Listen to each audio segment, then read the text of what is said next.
Greetings from Castle Goring, from Mickey, Aurora, and from me.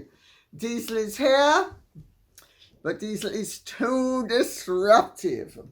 And so Diesel is next door eating Aurora's bone. And Aurora is not best pleased about it. Really, life can be so funny. As I am about to prove, because Caroline Jackson says, "Hello, Lady C. Can you please talk about Hazard's relationship with Sarah Ann Macklin? Was he seeing her at the same time as Meghalaya? Thank you." Well, yes, that's actually a nugget that has really been afloat for quite a while. I'm not quite sure why it's re-emerged at this point, because if I am not mistaken, it's in Angela Levin's book about Harry. Well, according to Angela's book, and I have no doubt that it's absolutely spot on,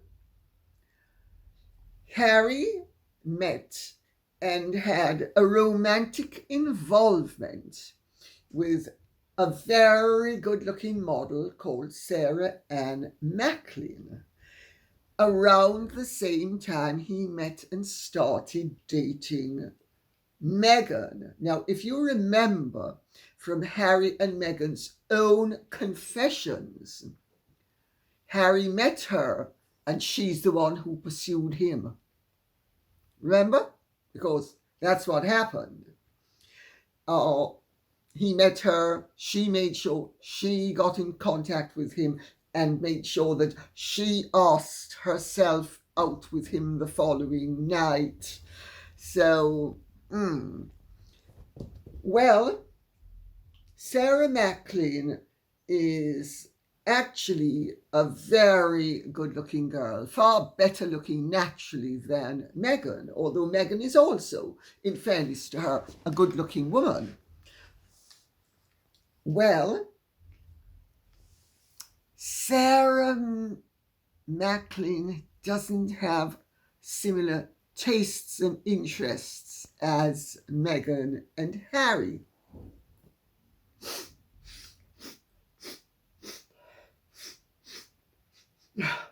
Gosh, I feel a cold coming on. Mickey, run and get me some Coke, honey. You know, Coca-Cola. I need to knock back this Coke cold with some Coke. Coca-Cola. Sarah Macklin, evidently, is very clean living and doesn't really drink and doesn't party. So there was never going to be much basis for a romantic involvement. Also, I gather Sarah Macklin is actually a really rather nice person whose ambitions are limited to positivity, and she has never wished to become extremely famous. She is interested in food, but more from its nutritional point of view. And I gather, whatever her culinary talents, they don't stretch to roasting chicken. While we all know Meghan, one of her specialties is roasting chicken. So, you have the contrast. Sarah Ann Macklin, who does have a bit of a public profile as something of an influencer, sharing tips for a healthy lifestyle on social media. Then you have Meghan and Harry, the prime examples of what unhealthy lifestyle is all about. Unless, of course, you call being inventive or positive and setting about to destroy the reputations of a royal family and race relations within your homeland and within the Commonwealth are positive. But if you don't think those things are positive, I think we could say that it's sort of obvious why the relationship with Sarah and Macklin didn't develop into anything. But then also, she's evidently not as grabinicious, as the Jamaicans would say, or as proactive as Rachel Zane. Oh, sorry, Meghan Markle. I think she confuses them, and therefore, if I do as well, I hope I'll be forgiven. Faye McCandless says, just be prepared, everyone, for Meghan's next bombshell. Why? Because the Schofield scandal is overtaking all the news outlets, and it's what everyone is talking about, and we know Meghan won't be able to handle that.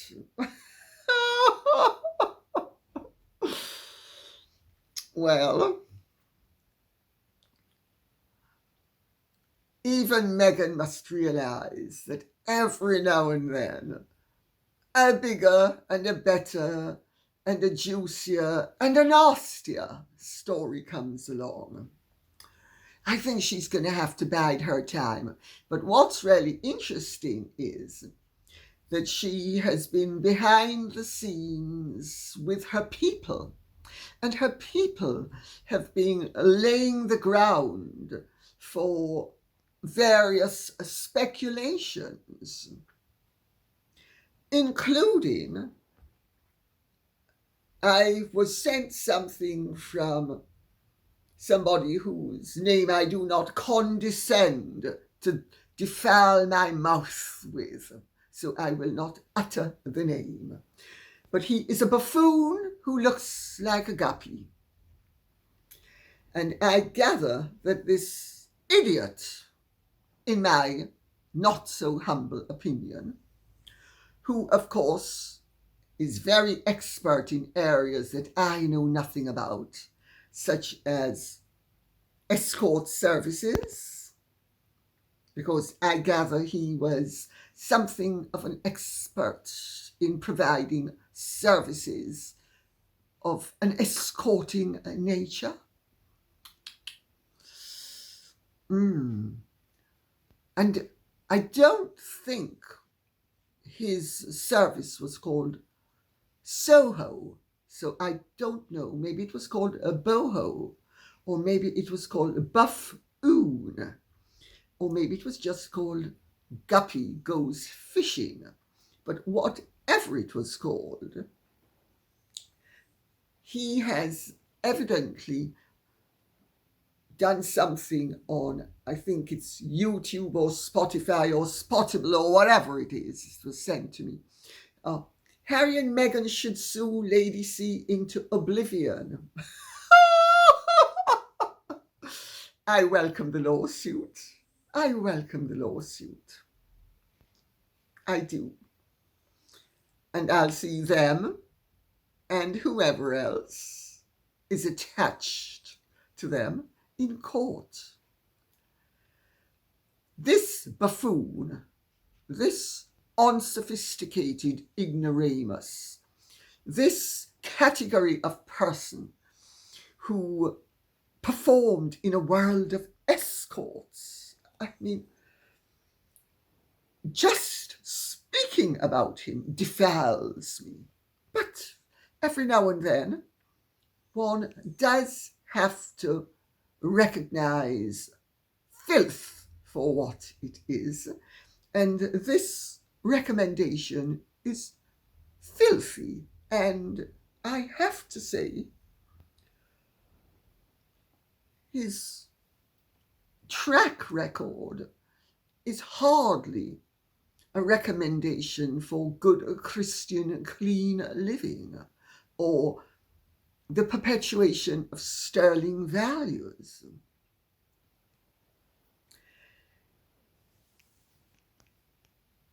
Let's wait and see what happens, because I would welcome the lawsuit and I wouldn't settle. Why would I? I would drag all of their sorry asses into court, because they are all jackasses and they are beyond contempt.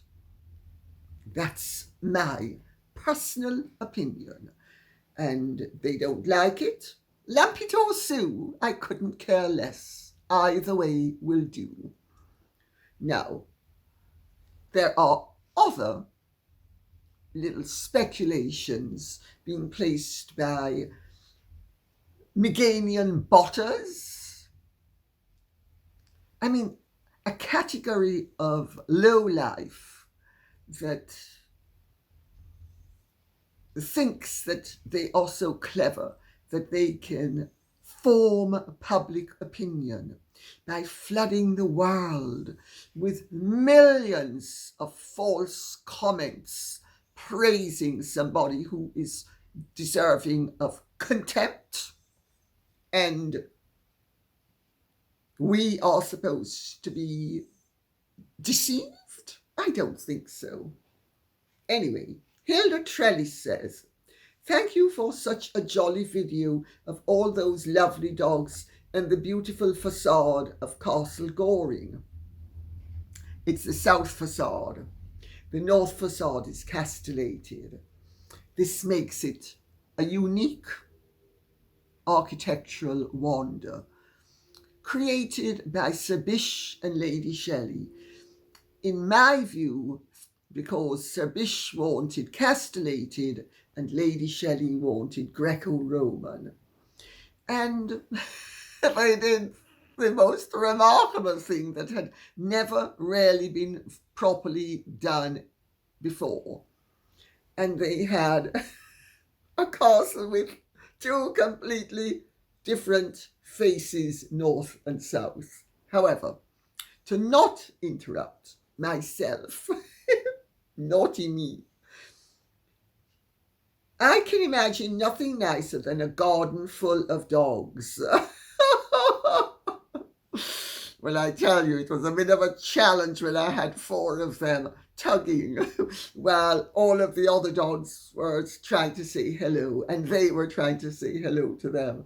But it was wonderful. It was a real treat to see Mickey and her offspring. Thank you. Presumably treasure was lying low, silently seething. No, my dear, treasure was very relieved in the bedroom, thinking, oh, thank God to escape all this chaos. Your maxi dress was beautiful and perfect for the day. Thank you.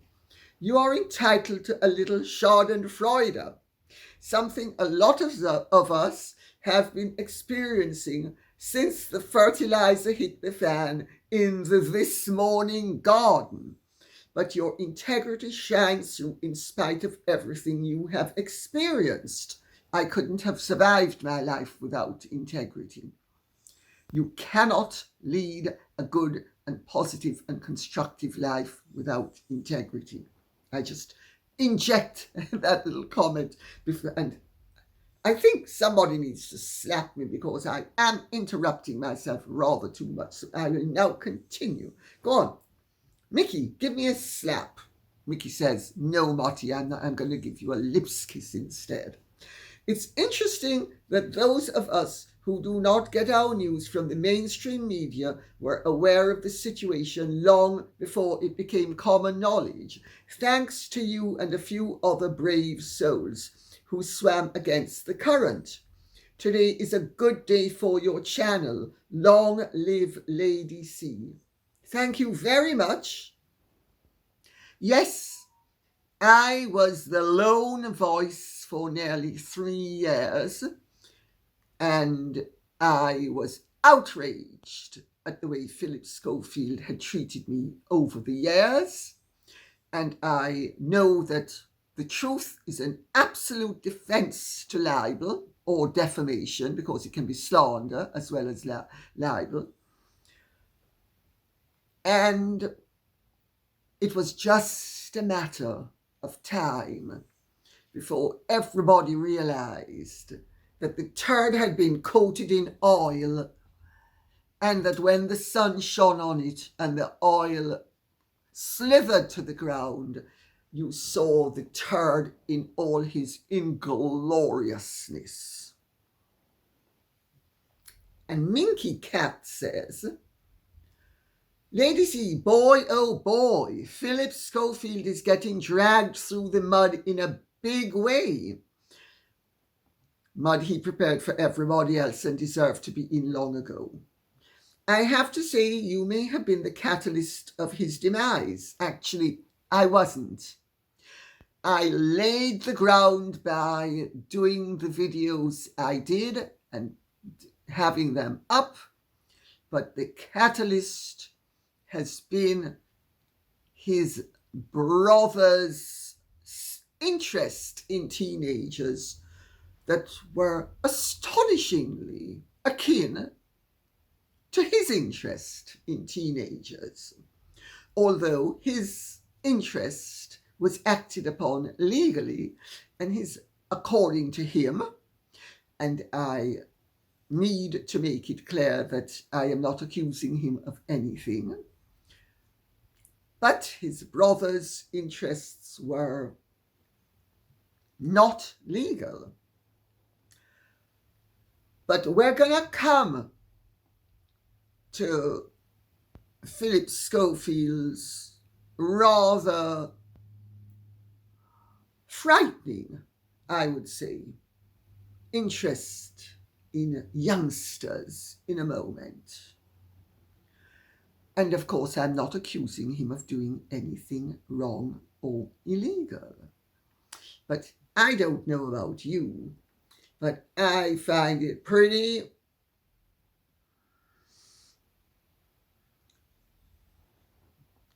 I don't want to use the word that is most appropriate, so I will say chilling and perplexing and bemusing that a man in his 40s and 50s can be so interested in young male teenagers. I mean, if they were female, people would have been asking why. But because they were male and he was married, people didn't ask any questions. Not that I'm accusing him of anything untoward, and I say that for legal reasons. But I don't know about you, but I don't have one male friend, gay or straight, who has taken the profound interest in young teenagers that Phillip Schofield appears to have taken. If you go off the photographs that are now awash on the social media. Anyway, I will continue. I have to say, you may have been the catalyst of his demise. You exposed him on your channel. Well, I did, but for nearly 3 years, nobody did anything. And then a month ago, ITV, his protector for several years, opened up the comments section. I wonder, preparatory to what? strikes me as something of a banana skin. I don't know what it strikes you as. I, for one, now this is really interesting, wrote to ITV and complained of his treatment of you and said I would no longer watch anything he was connected to. Karma is truly alive and kicking. I'm a New Zealander watching from the USA. Well, Phillip Schofield has not only been axed by ITV, by his agency, and he is a shareholder in his agency, but the Prince's Trust, which the King set up in 1976, has just axed him as one of its ambassadors on the grounds that it is, and I quote, no longer appropriate to work with him.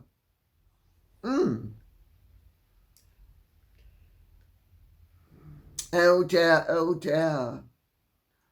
Oh, don't we all have dirty minds? Because that's the message Phillip Schofield is conveying with his postings. And he's clearly hoping against hope that he'll bounce back. And we all have dirty minds because we are recoiling from the fact that this 50 and 60-something-year-old man was literally in bed with teenagers.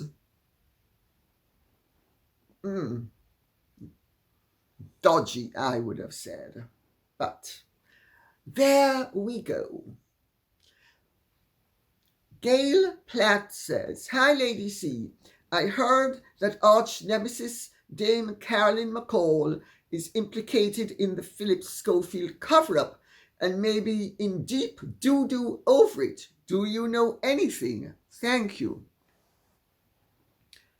Well, I know that Dame Caroline McCall is a very adept at oiling herself the way thieves in Jamaica used to oil themselves and slither through burglar bars. She's a great one for slithering through, and you know her technique? She doesn't respond. I know this because there was an incident with me some years ago, and I wrote to her in her capacity. She made sure that her underlings, her juniors, dealt with it. She wasn't going to sully herself by dealing with it, which is a very good technique for avoiding responsibility.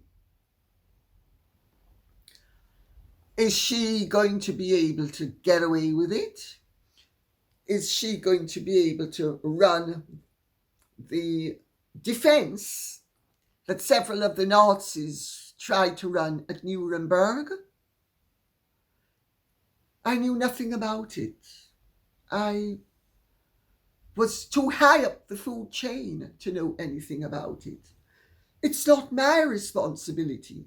Well, the Nuremberg principle established that if you're the leader, you are responsible for what goes on beneath you, especially when it turns out it's established policy. I do know certain things, but I do not think I'm the ideal person to deal with this in any great depth, because there are people who are far more knowledgeable and who were involved with this scandal, which I was not. My dealings with Caroline McCall had nothing whatsoever to do with Phillip Schofield. In fact, I'm trying to figure if that's correct. No, I'd better not say it because my math is terrible and I could be wrong. So I'm not going to say what I was thinking of saying. I was going to make a point, but I need to be clear about my math. I would recommend you go onto YouTube and Google Dan Wootton and Eamon Holmes. They were involved with the whole thing. They blew the whistle on Phillip Schofield. They are the ones, Dan and Eamon, made complaints to Dame Colin Markle's people, and they were brushed off the way I was brushed off. Will she survive? She might well survive.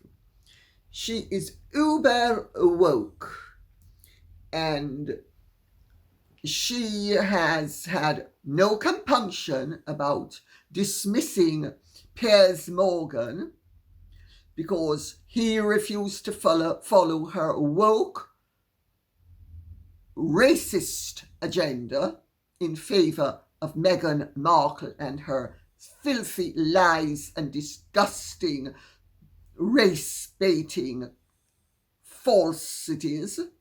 She was happy to get rid of one of the most popular presenters on ITV, who the day she dismissed him had the highest ratings of any presenter on ITV. So that right there calls into question whether her duty to the shareholders was not marginalised by her duty to wokery, because she chose the liar Meghan over the truth teller Piers Morgan. She has done other things that were negligent, according to Dan and to Eamon.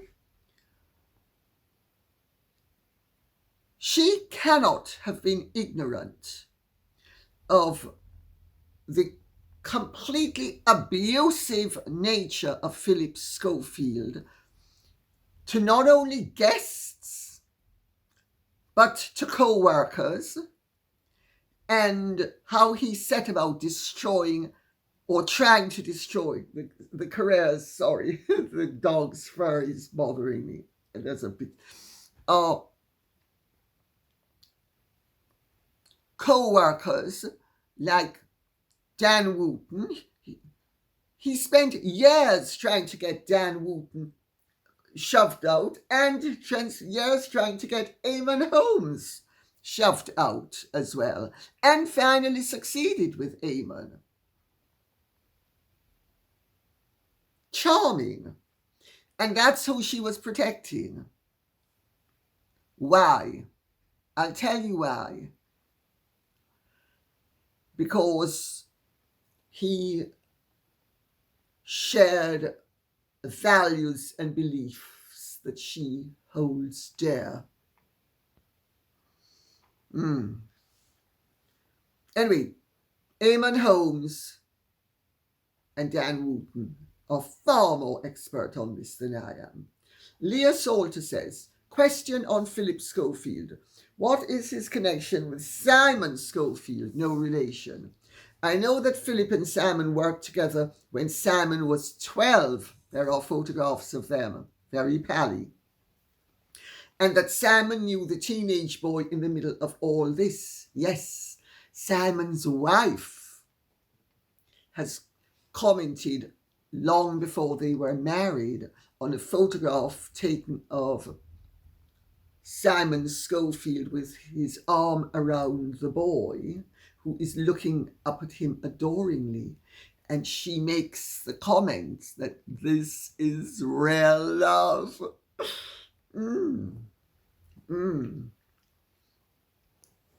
I believe Simon knew him through his theatre company. Do you think there is far more to come out in reference to grooming? Well, I don't think we want to embark upon a witch hunt.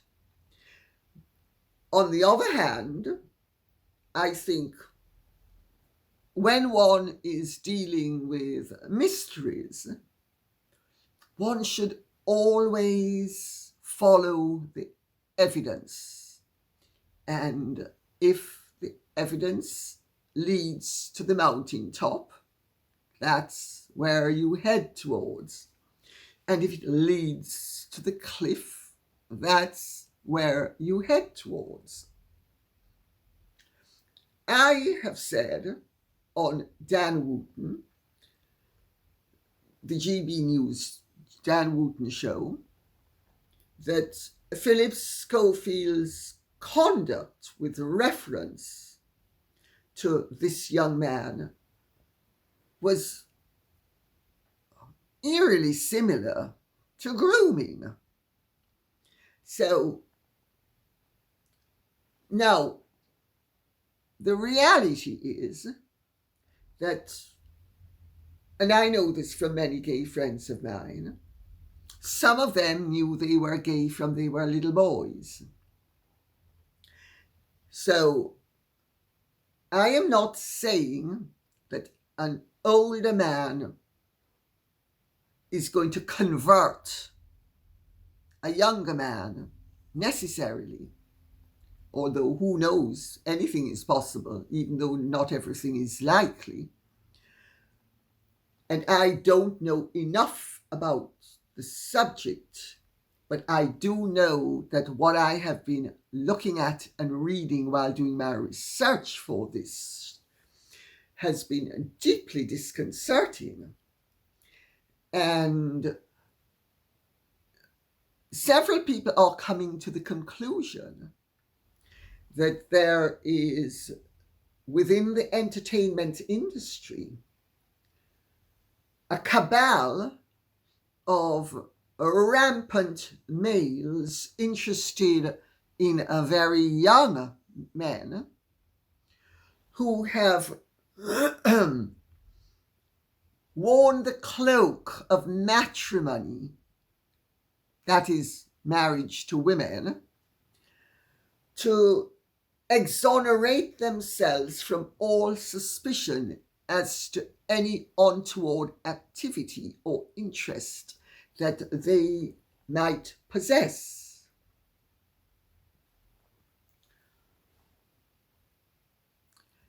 Well, let's put it this way.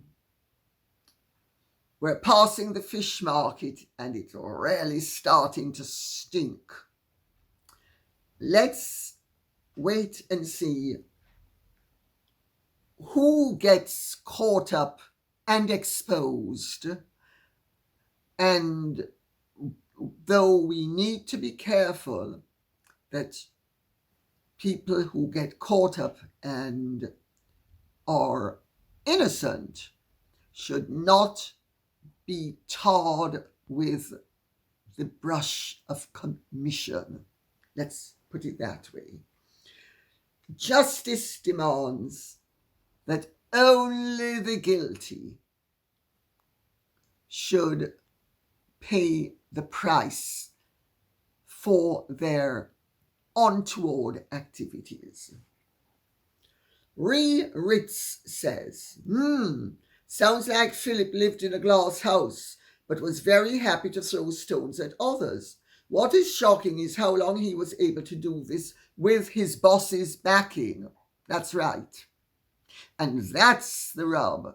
And that's where people are now coming out and casting aspersions upon management for protecting this nasty, vitriolic, poncy little poofter and ghastly little queen who was busy spewing forth venom left, right, and centre, not only to staff and to colleagues, but also to guests. But they were looking at the baseline and they thought, as long as the dollar bills keep on fluttering in, we're just going to turn a blind eye and refuse to believe that any of the rumours are accurate. Now, this is not the first time a major television company in this country has done this.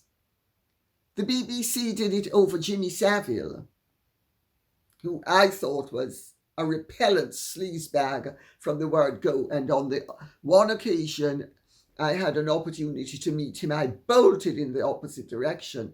I just was repelled by him. And I was repelled by Phillip Schofield as well. I wonder what radar they triggered.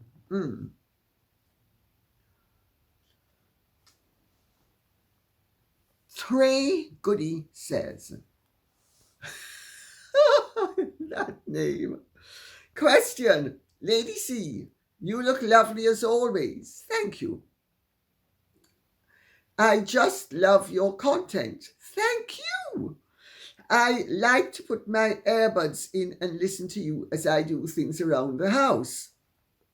I'm rereading Battle of Brothers by Robert Lacey, and he addressed the fact that Princess Anne was not made godmother to either of King Charles's sons. Why do you think it is? Did it have to do with Diana? And do you think it would have made a difference in Harry's life if Anne was his godmother? No. In our world, I have to tell you, godparents, by and large, are honorary positions rather than the spiritual guardians that they really should be. And so no, I don't think if Princess Anne had been Harry's godmother that it would have made a scrap of difference to their relationship. Diana didn't like Princess Anne, and Princess Anne didn't like Diana.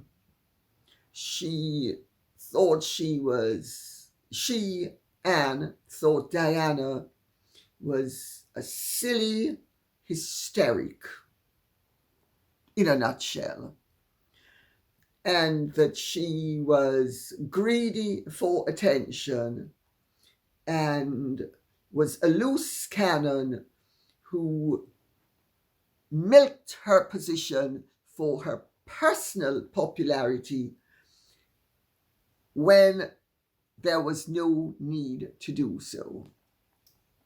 Diana was a bit afraid of Princess Anne because Princess Anne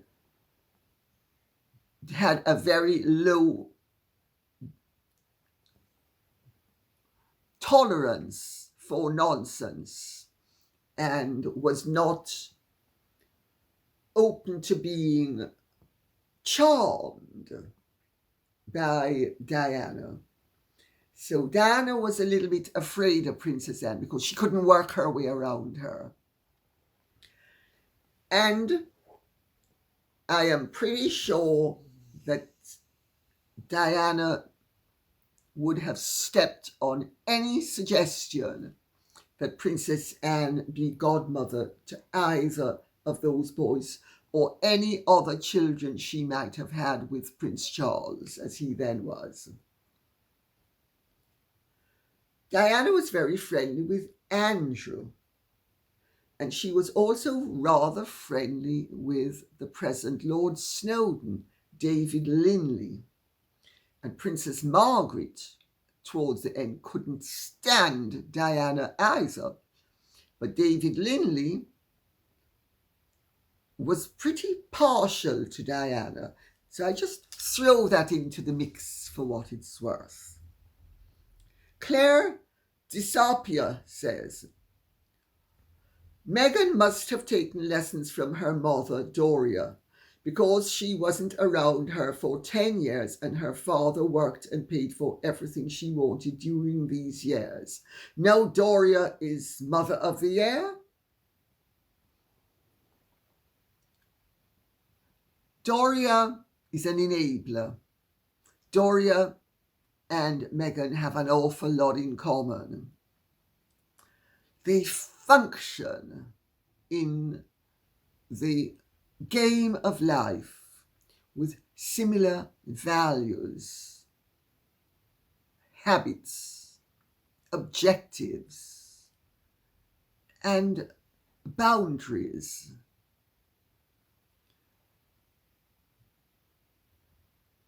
By Meghan's own account, when she was growing up, Doria was always encouraging her to be less serious, to be loose, to hang free.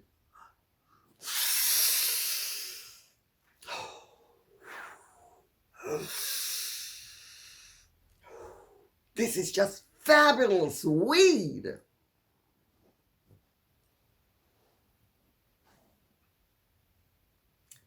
Chill, man, chill. Don't be so uptight. Chill, enjoy yourself. That was the attitude of dear Mama. And there were other attitudes as well that Meghan has put into practice very efficiently and effectively. Attitudes that I would say no lady would ever possess. Not even disturbed ladies, not even monsters like my mother would condescend to adopt some of the techniques that both those women have deployed, in my view. Now, this is purely a personal opinion, but I shudder at some of the attitudes that Doria has passed on to her daughter, chief of which has been, if it's not going your way, it's got to be because everybody's kind of prejudiced. And we end with Patricia Sisson, who says, she certainly picked up her attitude to Thomas and the family from Doria. Doria also tried to cut the pre-existing family out of the picture. Yes, she did. When she was married to Thomas Markle, she tried to marginalize his children. She spent the rest of her life within the family, whether divorced or not, disparaging and marginalizing his two children from his first marriage, according to them and according to their father.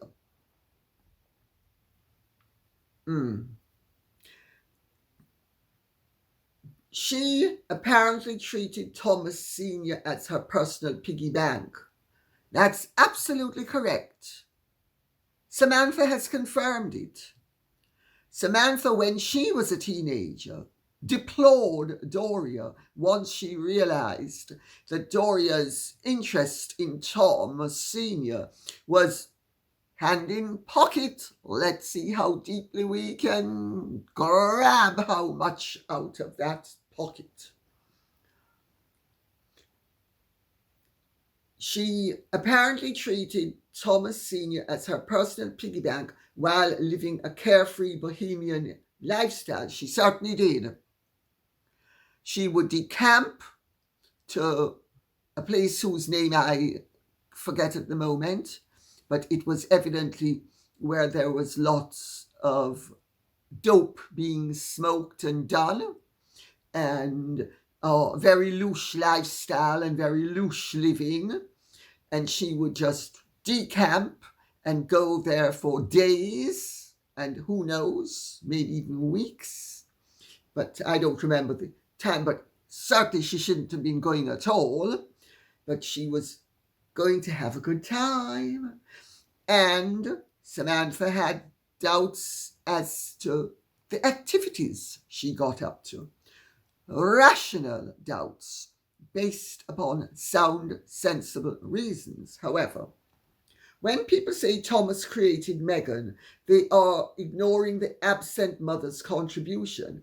Meghan gets her sense of entitlement from Doria's example. And this is a brilliant comment and a brilliant conclusion. Thomas spoilt Meghan, no doubt about it. But Doria is the one who encouraged Meghan to be exploitative, racist, and really a nasty person. Because I regard exploitativeness and racism as nasty. And the constant, oh, they didn't give me a role because I was too dark or I was too light. No, sweetie pie, they didn't give you a role because you weren't good looking enough or you were too short or you had your tits were too obviously fake. I mean, and you had no waistline and you really just weren't that good looking. You know, you always tried to punch above your weight. That's why it had nothing to do with race, as I pointed out in my book. But yes, Doria and Meghan are very much types. And they are types that are linked to various categories of individual and various strains of individual.